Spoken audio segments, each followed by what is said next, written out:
Alright, this is my first video, so bear with me. It won't take that long. I can't hold my stomach in like this for more than a few minutes. My name is Larry Doelling.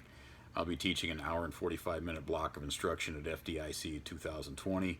And this class is going to be on effective officer development academies and effective fire officer leadership training. I just found out I'm going to be on at 8:30 Friday morning, April 24th. So Thursday, the night before, take it easy out downtown and get a good night's sleep so you can come in early and see the whole class. I really want to see you there.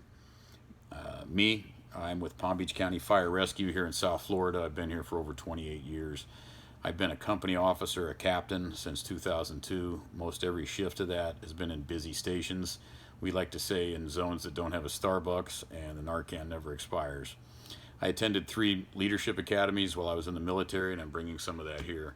More to the point for this class, for 3 years I was assigned in our headquarters in our training division as the Officer Development Academy coordinator.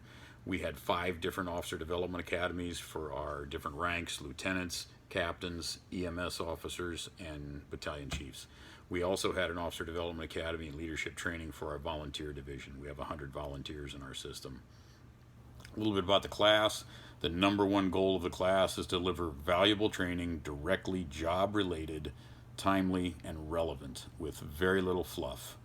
We'll talk about the class layout, the class design, how to handle inviting other agencies. I think that's a great idea, to invite other people to your academies, to bring in on-duty units rather, to participate in the training. Some of the lectures is very cheap training you can do.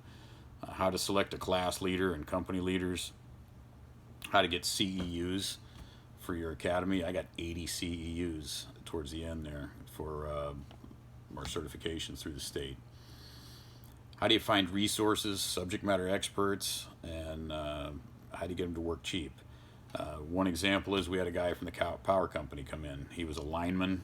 He gave us a great street level officers class on what the power grid system is all about and what can hurt you.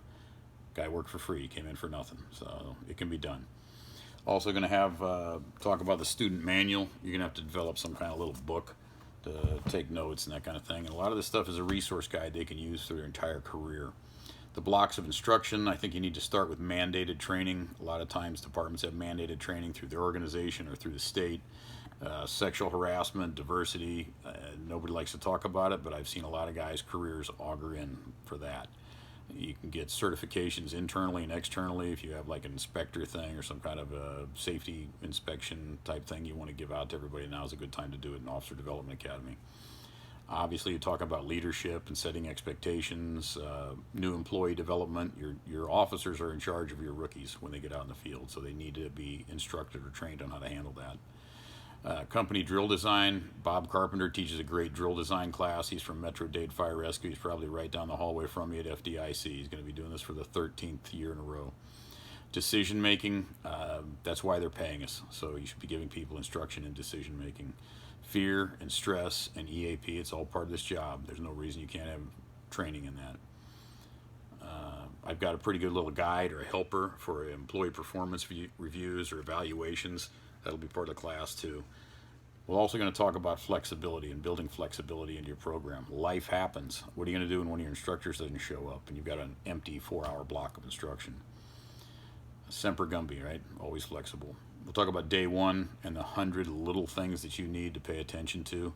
And then another thing is I think you really like is I got 5 very simple, very easy, and very cheap, but most importantly worthwhile class projects that you can choose from, and you get a lot of bang for your buck with that.